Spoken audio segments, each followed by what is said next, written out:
एक आलसी लेकिन भोला भाला युवक था अंगद। दिन भर कोई काम नहीं करता, बस खाता ही रहता और सोता रहता। घर वालों ने कहा, चले जाओ, निकलो घर से, कोई काम धाम करते नहीं हो, बस पड़े रहते हो। वह घर से निकलकर यूं ही भटकते हुए एक आश्रम में पहुंचा। वहां उसने देखा कि एक गुरुजी हैं और उनके शिष्य कोई काम नहीं करते, बस मंदिर में पूजा करते हैं। उसने मन में सोचा, यह बढ़िया है, कोई काम धंधा नहीं, बस पूजा ही तो करना है। गुरुजी के पास जाकर पूछा, क्या मैं यहाँ रह सकता हूँ?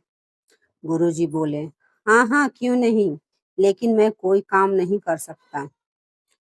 गुरुजी, कोई काम नहीं करना है, बस पूजा करनी है। अंगद, ठीक है, वह तो मैं कर लूंगा। अब अंगद महाराज आश्रम में रहने लगे। ना कोई काम, ना कोई धाम, बस सारा दिन खाते रहो और प्रभु भक्ति में भजन गाते रहो। महीना भर हो गया। फिर एक दिन आई एकादशी। उसने रसोई में जाकर देखा, खाने की कोई तैयारी नहीं थी। उसने गुरुजी से पूछा, आज खाना नहीं बनेगा क्या? गुरुजी ने कहा, नहीं, आज तो एकादशी है, तुम्हारा भी उपवास है। उसने कहा, नहीं, अगर हमने उपवास कर लिया तो कल का दिन ही नहीं देख पाएंगे हम नहीं कर सकते उपवास, हमें तो भूख लगती है। आपने पहले क्यों नहीं बताया? गुरुजी ने कहा, ठीक है, तुम ना करो उपवास, पर खाना भी तुम्हारे लिए कोई और नहीं बनाएगा, तुम खुद बना लो। मरता क्या ना करता, गया रसोई में। गुरुजी फिर आए। देखो, अगर तुम खाना बना लो तो राम जी को भोग जरूर लगा लेना और नदी के उस पार जाकर बना लो रसोई। ठीक है। लकड़ी, आटा, तेल, घी, सब्जी लेकर अंगद महाराज चले गए। जैसा तैसा खाना भी बनाया, खाने लगा तो याद आया गुरुजी ने कहा था कि राम जी को भोग लगाना है। वह भजन गाने लगा, आओ मेरे राम जी भोग लगाओ, जी प्रभु राम आइए, श्री राम आइए, मेरे भोजन का भोग लगाइए। कोई न आया तो बेचैन हो गया कि यहाँ तो भूख लग रही है और राम जी आ ही नहीं रहे। भोला मानस जानता नहीं था कि प्रभु साक्षात तो आएंगे नहीं, पर गुरुजी की बात मानना जरूरी है। फिर उसने कहा, देखो प्रभु राम जी, मैं समझ गया कि आप क्यों नहीं आ रहे हैं। मैंने रूखा सूखा बनाया है और आपको पकवान खाने की आदत है, इसलिए नहीं आ रहे हैं। तो सुनो प्रभु, आज वहां भी कुछ नहीं बना है, सबकी एकादशी है, खाना हो तो यह भोग ही खा लो।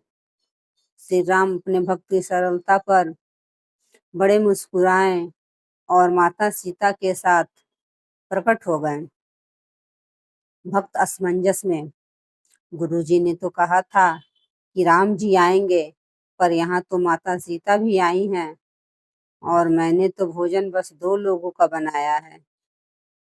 चलो, कोई नहीं, कोई बात नहीं, आज इन्हें ही खिला देते हैं। बोला, प्रभु मैं भूखा रह गया, लेकिन मुझे आप दोनों को देखकर बड़ा अच्छा लग रहा है। लेकिन अगली एकादशी पर ऐसा ना करना, पहले बता देना कि कितने जन आ रहे हो, और हाँ, थोड़ा जल्दी आ जाना। राम जी उसकी बात पर बड़े मुदित हुए, प्रसाद ग्रहण करके चले गए। अगली एकादशी तक यह भोला मानस सब भूल गया। उसे लगा प्रभु ऐसे ही आते होंगे और प्रसाद ग्रहण करते होंगे। फिर एकादशी आई। गुरुजी से कहा, मैं चला अपना खाना बनाने, पर गुरुजी थोड़ा ज्यादा अनाज लगेगा, वहां 2 लोग आते हैं। गुरुजी मुस्कुराए, भूख के मारे बावला है, ठीक है, ले जा और अनाज ले जा। अब की बार उसने 3 लोगों का खाना बनाया। फिर गुहार लगाई, प्रभु राम आइए, सीता राम मेरे भोजन का भोग लगाइए। प्रभु की महिमा भी निराली है।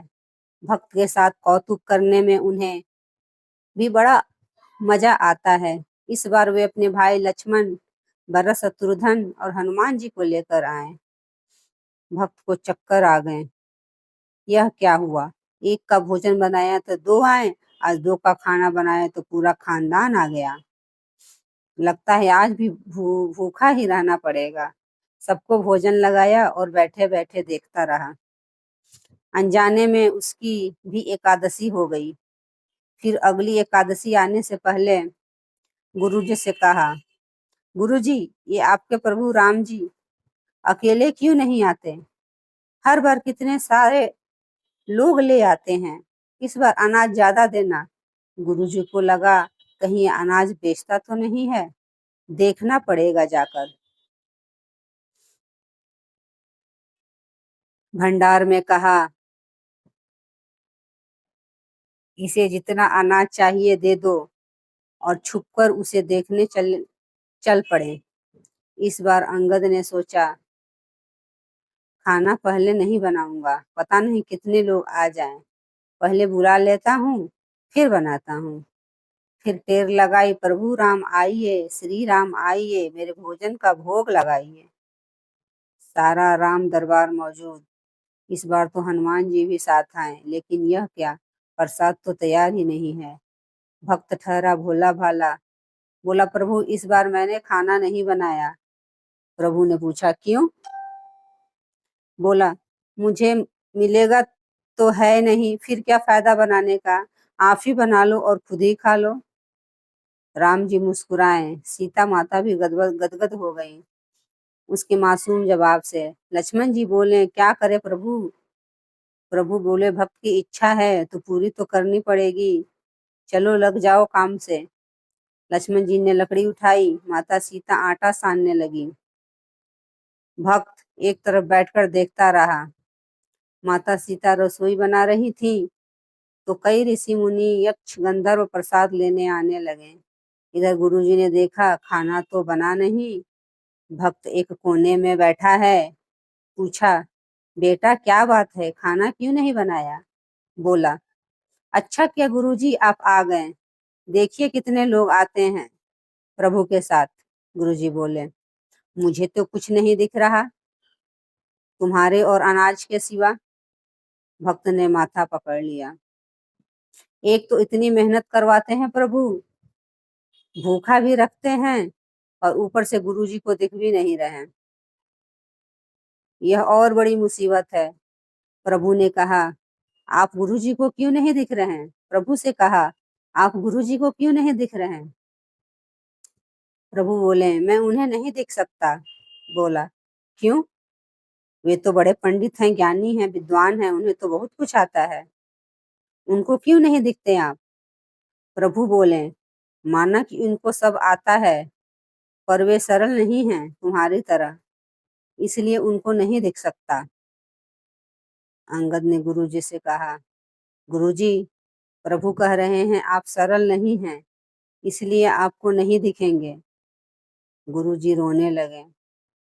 वाकई मैंने सब कुछ पाया, पर सरलता नहीं पा सका तुम्हारी तरह, और प्रभु तो मन की सरलता से ही मिलते हैं।